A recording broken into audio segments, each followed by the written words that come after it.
Assalomu alaykum hurmatli tinglovchilar, hurmatli telekommunikatsiya va axborot texnologiyalari izlanuvchilari, o'rganuvchilari, sizlar bilan bugun biz signal prosessorlarining arxitekturasi xotirani tashkil etish bo'yicha ma'ruza taqdimoti qilamiz. Bunda bu ma'ruzamiz Abrayhon Beruniy nomidagi Urganch davlat universiteti ma'lumotlar uzatish tizimlari va tarmoqlari kafedrasida olib borilayotgan tizimlar va signallar qayta ishlash fani bo'yicha taqdim etilyapti. Endi bu fanimiz bo'yicha, ushbu ma'ruzamiz bo'yicha signallarni, raqamli tizimlari asosiy komponentlari, signal prosessorlari ish tuzilishi va arxitekturasi haqida ma'lumotlar berib o'tiladi. Signal prosessorlari asosiy tushunchalari nimalardan iborat? Biz bilamizki, signal prosessorlari asosan raqamli signallar bo'yicha ishlarni olib boradi. Shuning uchun biz digital signal processor deb o'tiladi. Bu narsa fanda asosan ingliz tili adabiyotlarida bu axborotlar raqamli signallarni, raqamli ko'rinishdagi signallar ustida amallar bajarilgani uchun qo'shish, ayirish, ko'paytirish va hokazo operatsiyalar bajarilgani uchun aynan prosessorlar asosida prosessorlar ichki tizimida bo'lib o'tadigan jarayonlar nazarda tutiladi. Ular audio, video, radio chastota signallari bo'lishi mumkin. Bu signallar, bu axborotlar yuqori tezlikda qayta ishlanishi uchun aynan prosessorlar kerak bo'ladi. Prosessorlarni discrete digital signal prosessorlar audio qayta ishlash tizimlarida, telekommunikatsiya tizimlarida, video va tasvirni qayta ishlash sohalarida, tibbiy asboblar tizimlarida aynan qo'llaniladi. Signal prosessorlari arxitektura asoslari aynan biz bilamizki, xohlagan tizimimizda arxitektura tushunchasi mavjud.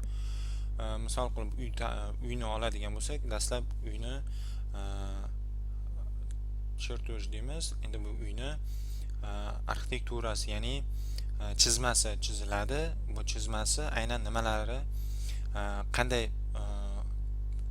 qismlari yoki ushbu uyimiz fundamenti yoki ushbu uyimizni nimadan tashkil topishi, qanday materiallar ishlatilishi yoki qaysi joyda eshik, qaysi joyda deraza o'rnatilishini chizmada tasvirlanishi va aynan arxitektura.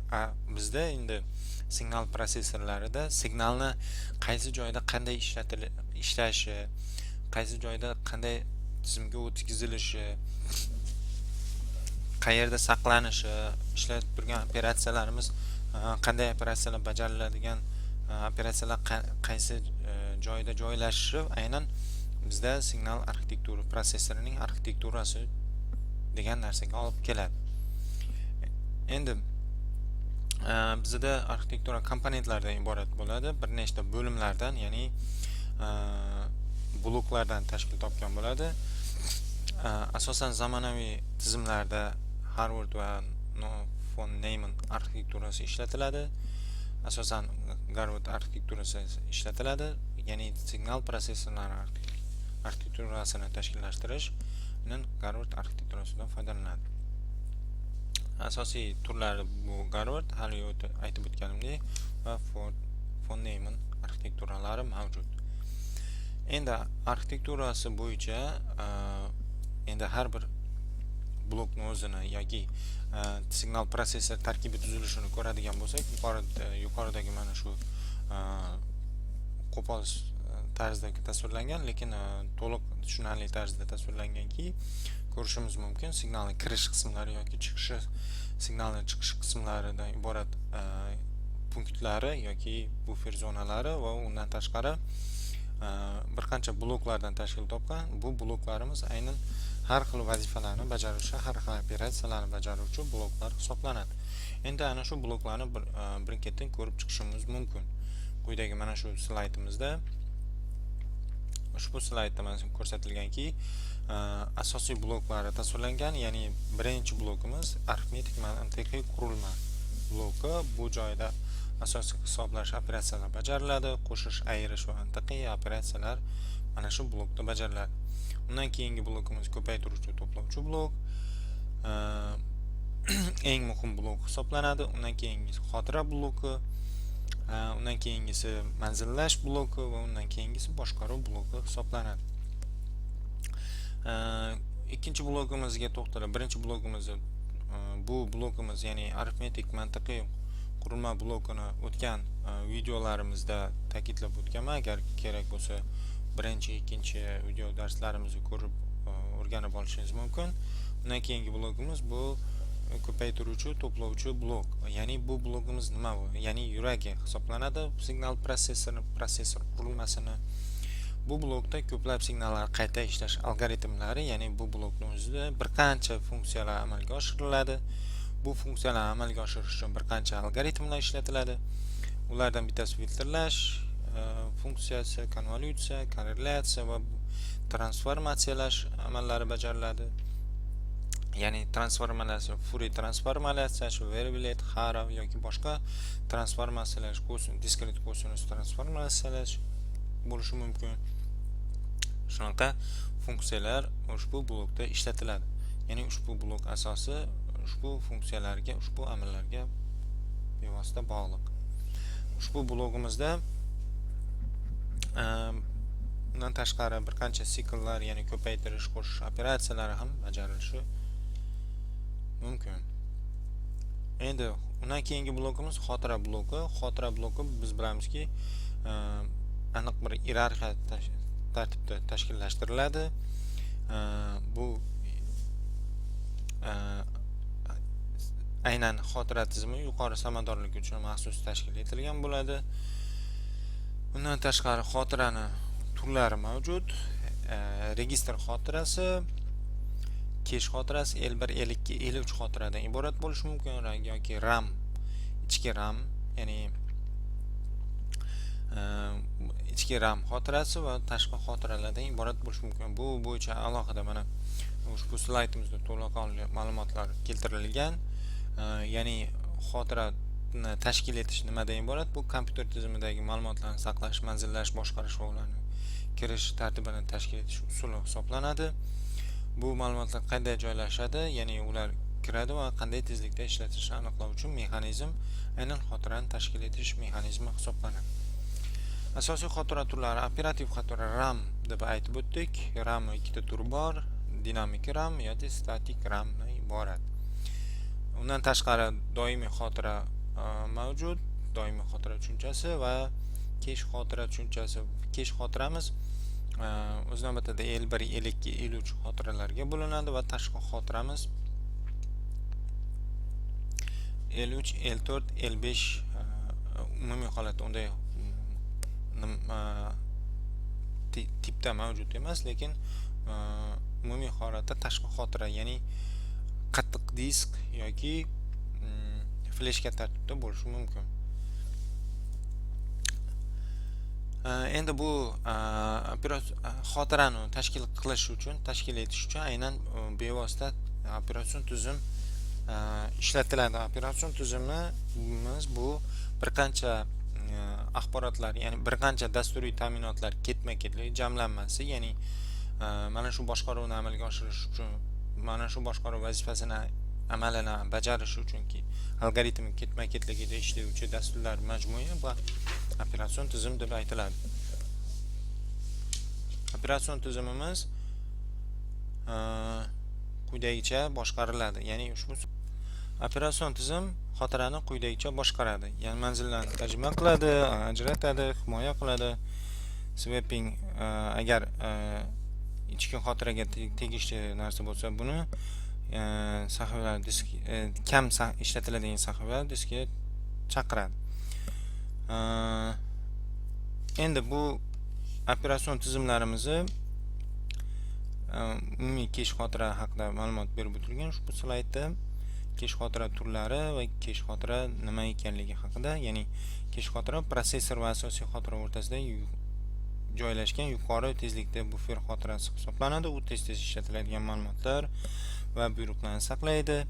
Bu esa xotiraga murojaat vaqtini sezilarli darajada kamaytirish xususiyatiga ega. Adreslash tushunchasi bu nima? Bu xotiradagi ma'lumotlarni joylashuvini aniqlash mexanizmidir. Signal prosessorlar turli xil adreslash, manzillash usullari signallarni samarali qayta ishlash uchun juda muhim ahamiyatga ega. Turli xil usullari mavjud. To'g'ridan-to'g'ri manzillash, registr manzillashi yoki bilvosita manzillash tushunchalari mavjud. Signal prosessorlarida manzillash usullari bor. Usullari bir qancha usuli mavjud. Endi real vaqtda ishlov berish tizimlari, ya'ni real vaqtda mavjud axborotni, signalni qayta ishlab bizga taqdim qilish uchun, tahlilni bevosita tezlik bilan ko'rsatish uchun ishlatiladigan tizimlar bu real vaqt tizimlari hisoblanadi. Misol tariqasida datchikdan keladigan axborot tizimlarini biz real vaqt tizimida ko'rishimiz yoki his qilishimiz bu aynan real vaqt tizimlari. Misol tariqasida ob-havoning mavjud hozirgi holatdagi temperaturasini biz displeyda ko'rishimiz bu aynan real vaqt tizimlariga misol hisoblanadi.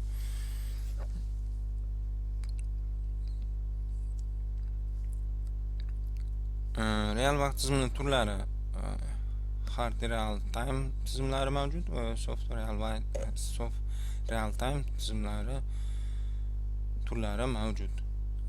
Endi real vaqt tizimida ishlaydigan operatsion tizimlar bor. Bu ya'ni real vaqt uchun ishlatiladigan operatsion tizimlar. Bu tizimlar xususiyatlari mavjud. Bu tuzilma xususiyatlari deterministik xatti-harakatlari uchun, minimal kechikishlar uchun va ustuvorlik asosida rejalashtirish uchun ishlatiladigan xususiyatlari mavjud. Endi biz bilamizki, real vaqt tizimlarida ishlatiladigan operatsion tizimlar dastlab 1982-yilda yaratilgan bo'lib, BlackBerry Limited kompaniyasiga tegishli Knix operatsion tizimi hisoblanadi. Bir qancha telekommunikatsiya va aerokosmik tibbiyot sanoat sohasida ishlatiladigan operatsion tizimlar aynan Knix operatsion tizimi bo'yicha ishlatiladi. Knix operatsion tizimi arxitekturasi ushbu slaydda ko'rsatilgan, o'rganib chiqishingiz mumkin. Asosiy komponentlari va arxitekturasi keltirilgan ushbu prezentatsiyada. Endi biz signallarga ishlov berish bo'yicha asosiy bosqichlarni o'rganib chiqamiz. Bunda qanday asosiy bosqichlardan iborat bo'ladi? Bu bosqichlarimiz dastlab raqamli signalimiz, analog signalimizni qabul qilish jarayoni va analog signalni raqamli signalga o'tkazish jarayoni ikkinchi bosqich. Undan keyin bu raqamli ko'rinishga o'tkazilgandan keyin bu ustida amallar bajarish jarayoni, filtrlash, tahlil qilish jarayoni va transformatsiya qilish jarayoni va tahlil qilish va uni ko'rsatish jarayoni bu asosiy bosqichlardan iborat ekanligi. Mana shu bosqichlar asosiy bosqichlar ekanligini bildiradi. Bu diskretlash analog signaldan raqamli signalga o'tish jarayonini ushbu fan bo'yicha birinchi videoda ta'kidlab o'tganman. Agar qiziqarli bo'lsa, birinchi videoga ko'rib o'tishlaringiz mumkin. Diskretlash, kvantlash aynan birinchi jarayonda amalga oshiriladi. Analog signaldan raqamli signalga o'tish jarayonida hisoblanadi. Undan keyin bizda filtrlash jarayoni, filtrlash har xil turlari mavjud. Mos ravishda chastotaga yoki raqamli signallar uchun mos chekli impulsli filtrlar ishlatiladi. Undan keyin signalni tahlil uchun ichidagi qanday chastota va spektral analizi uchun biz Fourier transformatsiya yoki shunga bog'liq ravishda signal tarkibi tuzilishiga bo'yicha yoki tasvir bo'yicha yoki audio signal holati bo'yicha biz transformatsiyani turlarini ishlatishimiz mumkin. Boshqa turlarni, misol diskret kosinus o'zgartirish, undan tashqari wavelet o'zgartirish yoki haro o'zgartirish turlarini, ya'ni transformatsiyalarni ishlatishimiz mumkin.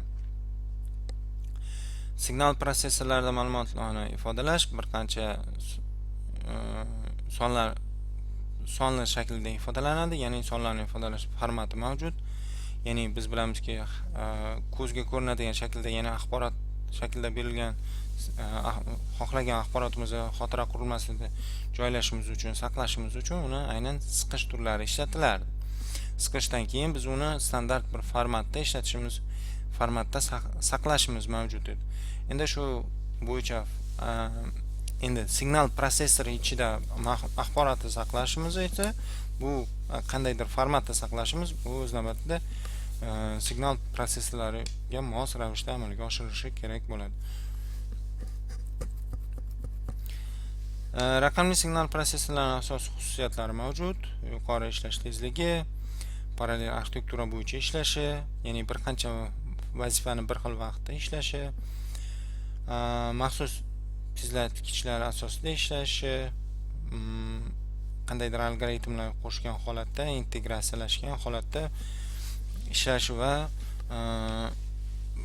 samarali energiya sarfi bo'yicha xususiyatlarga ega. Ana shu xususiyatlar bo'yicha prosessorlar, raqamli prosessorlar bir-birisidan farq qiladi yoki bir-birisidan ustunligini yoki taqqoslanishi shu xususiyatlar bo'yicha amalga oshirilishi mumkin. Signal prosessorlar tasnifi, ya'ni qanday turlari mavjud yoki qanday turlari bo'yicha ishlatilishi aynan signal prosessorlari mavjud. Masalan, oddiy signal prosessorlari yoki audio signallar uchun ishlatiladigan audio digital signal prosessor yoki multimedia signallari uchun, multimedia axborotlari uchun ishlatiladigan signal prosessorlari mavjud. Undan tashqari telekommunikatsiya tizimlarida ishlatiladigan signal prosessorlari va bular asosan modulyatsiya, kodlash yoki yuqori tezlikda aloqa uchun ishlatiladigan signal prosessorlari va yuqori unumdorlikda ishlatiladigan signal prosessorlari. Bular asosan hozirda jozibador bo'layotgan sun'iy intellekt tizimlarida murakkab mashina o'rgatish tizimlari uchun ishlatiladigan prosessorlar nazarda tutiladi. Bu aynan mana shu signal prosessorlar turlaridan bittasi. Bu analog tizimlar uchun yoki radio tibbiy tasvirlar uchun tegishli Shars oilasiga mansub signal prosessorlari mavjud. Endi zamonaviy signal prosessorlari asosiy ishlab chiqaruvchilar hozir bir nechta raqamli signal prosessorlar ishlab chiqaruvchilar mavjud. Har bir signal prosessor o'zining logotipiga, o'zining kompaniya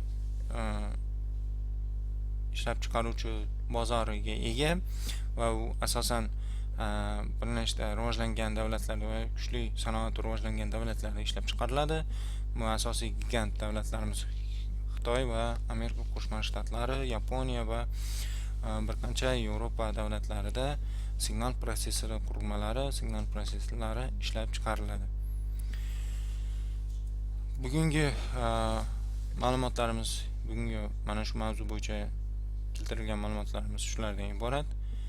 E'tiboringiz uchun rahmat. Sog' va salomat bo'ling.